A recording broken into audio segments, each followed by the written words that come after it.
he is engaged in serving in public service, either at the state level or the national level. That's amazing.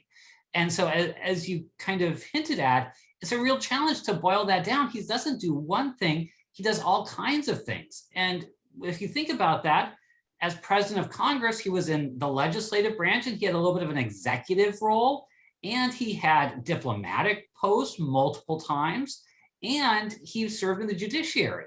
So even though he was a great believer in the separation of powers, he actually served in each part of those branches of American governance.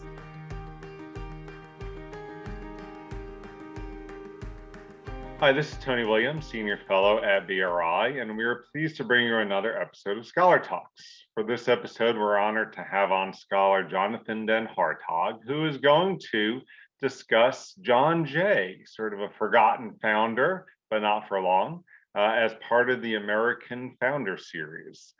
Now, the guiding question for this series is, what core contribution did the founder make to liberty and constitutional self-governance? By way of introduction, Jonathan Den Hartog is a professor of history and the history department chair at Samford University. He's a specialist in American political and religious history, and he's the author of Patriotism and Piety, Federalist Politics, and Religious Struggle in the New American Nation, which was the subject of a previous BRI Scholar Talk, so please check that out. He's also contributed an essay for the BRI resource Life, Liberty, and the Pursuit of Happiness. He's the author of numerous articles, published articles on John Jay, and is working on a forthcoming book. So Jonathan, congratulations on that, and thank you for joining me. Well, thanks so much, Tony. I always enjoy these talks. You do a great job at BRI with them. Oh, thanks. Great. John Jay, so I'm reading through all of your articles, just some really fascinating works. There's also a lot in him on your book, Patriotism and Piety. He's just a figure whose lifetime of public service just spanned across, the American Revolution, founding, early republic.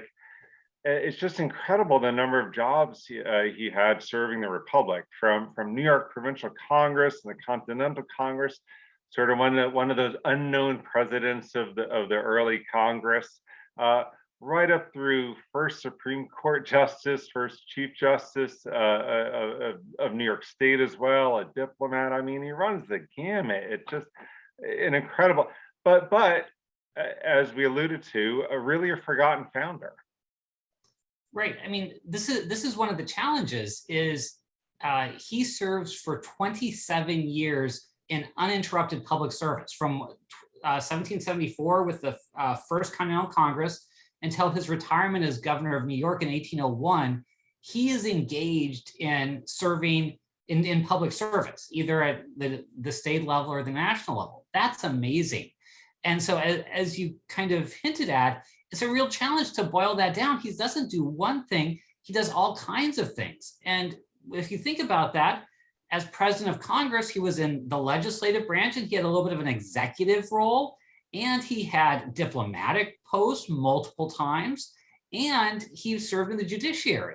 So even though he was a great believer in the separation of powers, he actually served in each part of those branches of American governance. Right, just fascinating. And I thought, George Washington and Alexander Hamilton, who I've written about, have done a lot, but John Jay may have done. He did as much or more than anyone for public service during the founding. Really incredible. So let's jump into the conversation. During these three periods I mentioned, sort of the revolutionary period, the founding, Constitution, its ratification, sort of the partisanship of the early republic, there seems to be sort of a thread running through this for Jay's political thought, really rooted kind of in republicanism, Republican ideology, small R Republican, and also, a very strong strain of constitutionalism. Can you dig around in that a little bit? Yeah, and I think those two concepts are really connected, because how do we understand republicanism, right? And classical, or we say small r republicanism, is committed to self-government and to the rule of law. So that connects directly to his interest in constitutionalism. But further, I would say that Jay understood Republican self-government to be to have devotion to the flourishing of the entire community, or we might say for the common good or for the public good. And so it's not just, so you need a certain type of citizenry to make that work. You need a certain type of leadership to make that work. And you need a certain type of legal or constitutional system to make that work. So all of these concepts are connected both in his thought and in his writing in the founding. I'll just mention on the republicanism side that very clearly we can see him imbibing these ideas even from an early age. He studies college at King's College in New York City, or what today we would call Columbia University. So shout out to Columbia. Jay was there before it was named Columbia. But as a student, he's reading especially English theorists and thinking about them. And then as he's studying law, in his free time, he's reading some of these great classics of Republican thought, especially the essays by Trenchard and Gordon, who are very well known in the Republicanism discourse. And from them, I think he gets a real approach.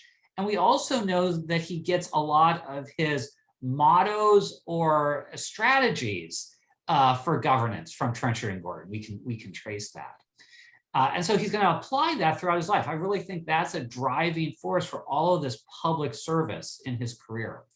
And then on the constitutional piece, you alluded to this, but I am just struck by the way Jay returns time and again to legal and constitutional, both questions and constitutional service.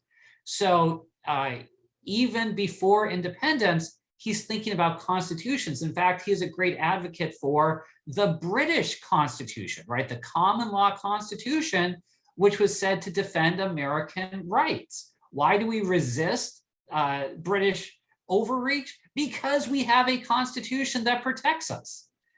And then when that constitution could no longer restrain British abuses of power, Jay becomes a reluctant revolutionary. But what does he do? When he's in New York, he helps to write the first constitution for the state of New York under independence. So he's deeply wrapped up in crafting that. And then his next job is the first Chief Justice of the state of New York, right? Because he's thinking that if we're going to be independent, we also need constitutional frameworks to make this work. That's also driving his interest in the 1780s. He's not at the Constitutional Convention. New York State intentionally kept him out. There's some politicking going on there. But of course, he contributes 5 of the Federalist Papers and writes his own pamphlets supporting the Constitution. He really believes in it, and in that way, he's allied with Hamilton and Madison. He works for ratification in New York State, which was not a foregone conclusion. And then, of course, when he really could have had his pick of jobs in the new government, after consulting with Washington, he agrees to become the first Chief Justice of the Supreme Court. So very clearly, he thinks it's the legal and constitutional structures which give a framework for American liberty. Right. And so you mentioned the citizenry and leaders that were needed in a republic, and that leads me to my next question, which is rooted on, of course, Jay is, as you point out, a very devout Christian and strong personal religious beliefs, but it also plays a very important role in crafting his understanding of Republican self-government, of this virtuous citizenry and leaders. Am I on the right track here? No, I think you definitely are. And of course, that was one of my first discoveries researching Jay, was how personally devout he was.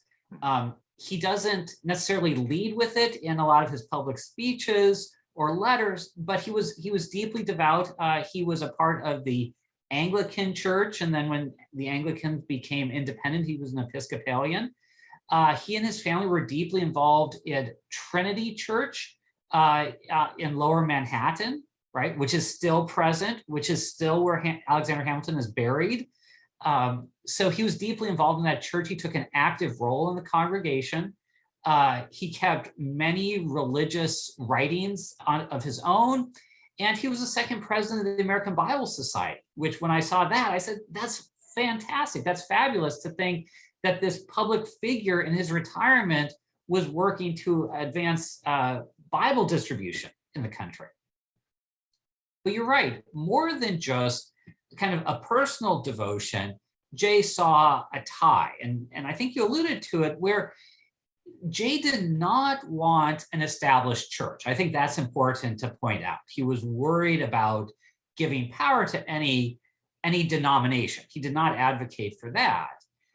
Instead, he did believe that there was space both at the state level, at the kind of country level, and I think I could read into it, even at the national political level, for religious acknowledgments that would say, this is not a violation of the First Amendment.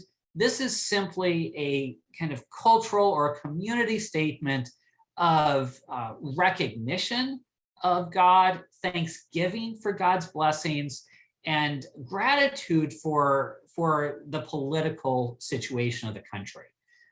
We see this when he's governor of New York State. He issues under his hand a very clear Thanksgiving proclamation, which is giving thanks to God for his generous gifts. And there's a wonderful moment at the very end of his life in 1826.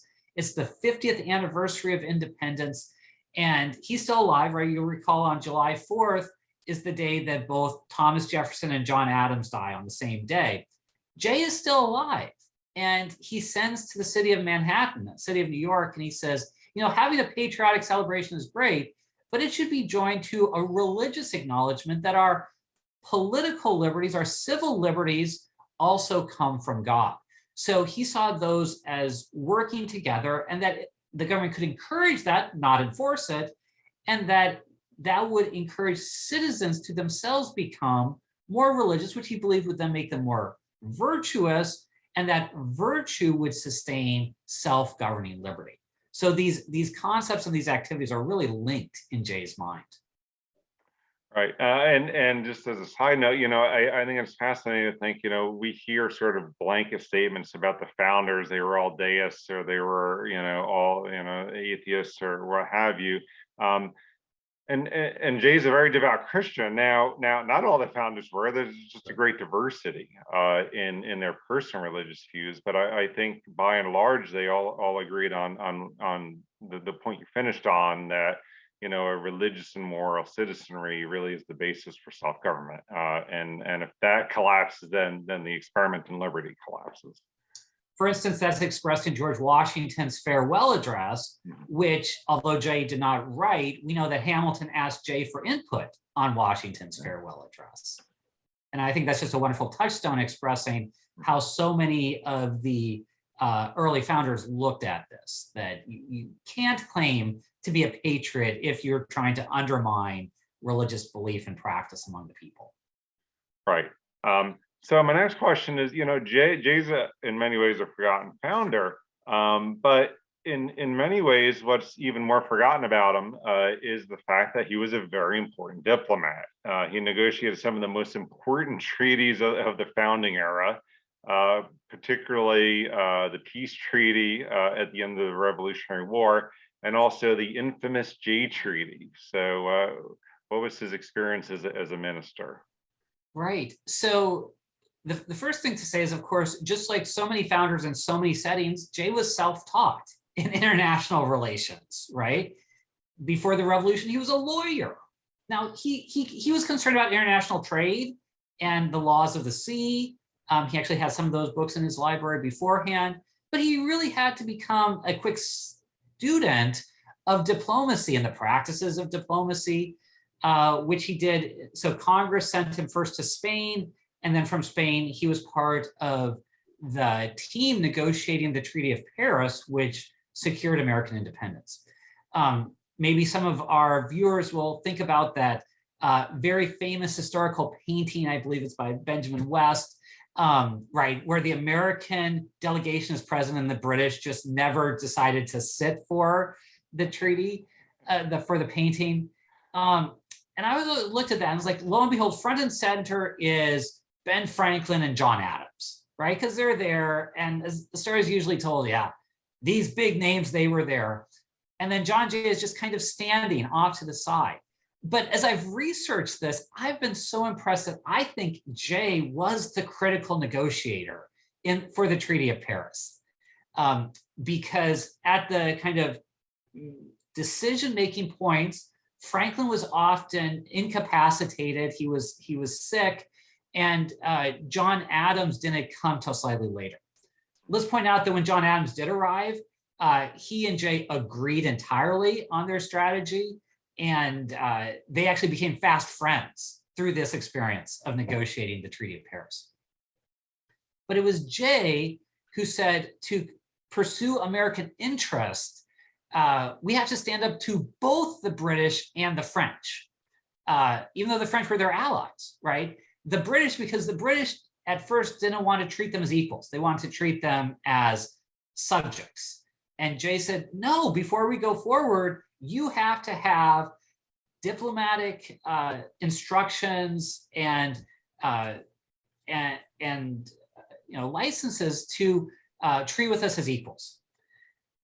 Then the French were working behind the scenes to tell the British, yeah, make a peace treaty, but you don't have to give them very much, right? And the French were telling the Americans, don't ask for very much. If we had followed the French guidelines, our western border would have stretched to what is present day, basically Toledo, Ohio, south to Tallahassee, Florida. And that was it. And it was Jay who both argued with the French and actually went behind the back of the French negotiators to say, we can get a better treaty. And so it was that strategic thinking that pushed our border all the way to the Mississippi River. So without Jay, you don't get a good Treaty of Paris. That's important. Then fast forward a decade, America is more secure, but lo and behold, with the wars of the French Revolution, there's tension growing between America and Britain. Britain is stopping American ships, seizing goods, and pressing sailors. There's a real threat that we might have to go to war with Great Britain again in 1794. Washington wants a policy of neutrality. How can he assure that? And the answer is he needs to send the best man that he can trust to London to negotiate a treaty. And he kind of goes through his list and he settles on John Jay, who's the Chief Justice of the Supreme Court. So here's Jay straddling two roles simultaneously. Jay doesn't want to do it. He says, this is hard. I have to leave my family. Again, no guarantee of success. But he finally decides, no, Washington is called. My country needs me. I'll do this. So he goes to London, sits down with the British, and crafts a treaty to diffuse some of the problems between the two countries. And then he sends it back to America. He says, this is the best that we could do, sends it back. Washington largely wants to keep this treaty quiet. He thinks this should just be discussed in the Senate and that'll be good enough. Well, some of the opponents of the treaty leak it to the press. I mean, this is an early leak to the newspapers. And when this happens, then this becomes a huge political debate. And the emerging Democratic Republicans, the supporters of Jefferson, think it's awful, right?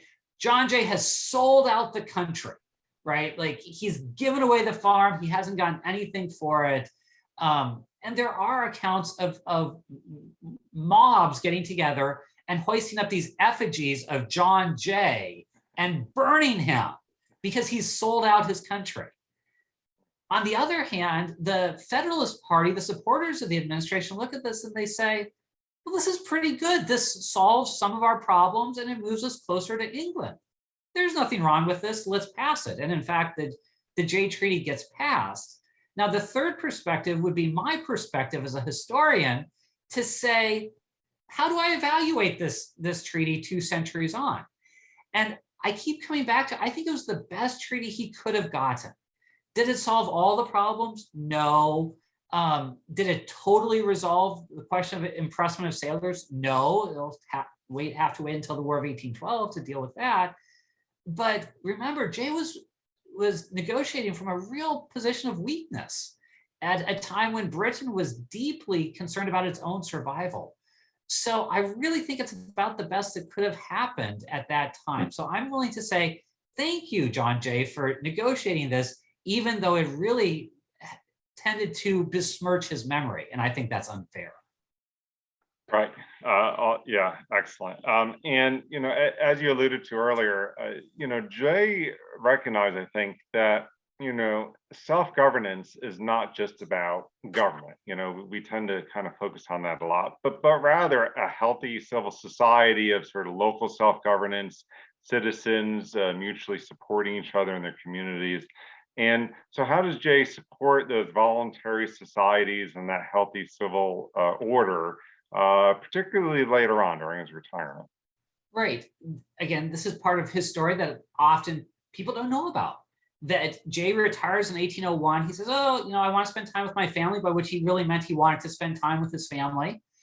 He wants to, retire. He builds a retirement home up in Westchester County, New York.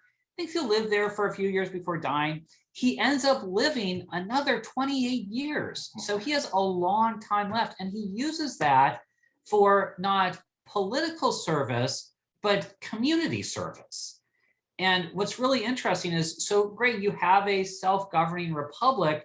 What exists between the citizens and the government? And so Americans are trying to create a type of public space, a third space, if you will, or a public area that's not political, but is public. And to fast forward, in the 1830s, a Frenchman by the name of Alexis de Tocqueville comes to America, and he looks around and he says, these voluntary societies are one of the best ways that Americans kind of channel democracy and make it work. And lo and behold, John Jay is in on the ground floor of that creation. So he commits his time to local societies. So for instance, the Westchester County Agricultural Improvement Society. He supports that and gives money to it. He supports historical societies, which I appreciate. The New York Historical Society, the American Antiquarian Society. He's supporting them to say, let's remember the revolution correctly. So in other words, he says, let's make sure we have the records, which then historians will use. And so he might actually be happy that 200 years later, we're talking about the American Revolution. And then, as we mentioned, he's the president of the American Bible Society, which becomes a national society. Its headquarters are in New York, but it has state branches and then it has local branches. And what I always like to say is these voluntary societies, when they work nationally, they kind of look like the Constitution, right? You have a national directing body, you have federalism operating to the states, and you have grassroots opportunities for involvement. Well, lo and behold, so many of these voluntary societies were led by Federalists. So I think Jay is taking that kind of governance metaphor and applying it to public life. And I think that's a really important development in the new nation. Right. And, as we mentioned, the great diversity in personal religious views, there was also a remarkable amount of diversity in terms of how a lot of the founders viewed slavery, but then also took actions surrounding it. So, and Jay is one of those founders with some really strong anti-slavery views, but he also acts on those beliefs, which is very interesting. So how did he do so personally and also politically, especially in New York? That's right. And I think this is a story that's worth telling because it reveals a lot about kind of the choices that are available to people in the founding generation. And you're right, who will actually put their money where their mouth is? Who will practice this, and who is willing to sacrifice and lose something to stand up against slavery? And a great story is that Jay grows in this, right? In our discussions presently about racial matters, Jay grows. Let's remember that in colonial New York, lots of people owned slaves, but let's make it more direct. John Jay's family owned slaves. John grew up in a family with enslaved people. When his father died, he inherited slaves. And yet, John said, this does not line up with revolutionary ideals. So what steps can we take over time, gradually, moderately, to end this? And so he was an advocate of gradual emancipation schemes to say, yes, we need to end this, but we also need to do it in a way that's not going to kind of destroy society in the process. So he wasn't an immediate abolitionist. He was not like William Lloyd Garrison, but instead he favored gradual emancipation. In the 1780s, he becomes the president of the New York Manumission Society, one of the earliest anti-slavery societies in America. That's noteworthy. And then in the 1790s, as governor, he actually makes it work. He's working with allies to make sure that they introduce emancipation bills in New York State. He knows he can't lead the way because it would probably torpedo the bill. So he works with allies, and through multiple sessions of the legislature, they gain support and they finally bring a bill to John Jay's desk, and he is able to sign it. So John Jay is the governor who helps to outlaw slavery in New York State. And in fact, his son later said, this was the bill that made Jay happier than anything else he did as governor. So legally, he really does work, even though it costs him a number of votes, we know.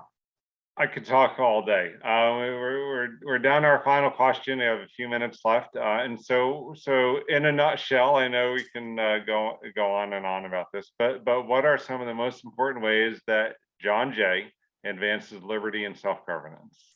Top three commitments or contributions that Jay makes. First of all, we just mentioned this. He helps to end slavery in New York. That is advancing liberty.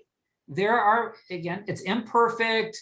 We would probably would want to have accelerated that transition to liberty, but he did sign that bill into law. He did advocate for it. And then he encouraged emancipation elsewhere, and he stood up for the anti-slavery cause. So that is a real contribution. Secondly, he made this contribution to constitutional thinking, what we started with, working to write the Federalist Papers, working to write his own pro-Constitution essay, working to see the Constitution ratified in New York, working as the first Supreme Court justice. He knew that in order for constitutionalism as a practice to work, you needed good constitutions to start with. And so he was a great advocate for that, and he thought in constitutional ways. And then my final piece that I want to leave us with is simply his character, that he demonstrated that commitment to what was right, even when it was costly, and he gave up his private interest to serve the public good. So I think he was virtuous in that way, and I think he meets the definition of a statesman that he would have seen. And so by embodying that and showing how to kind of practically do good politics, he's a model that we can really attend to. Well, that's a great note to end on. I think he would be a model today for all of us, but maybe particularly our politicians. So Jonathan Den Hartog, I want to thank you very much for joining us, and we look forward to the publication of your book on John Jay.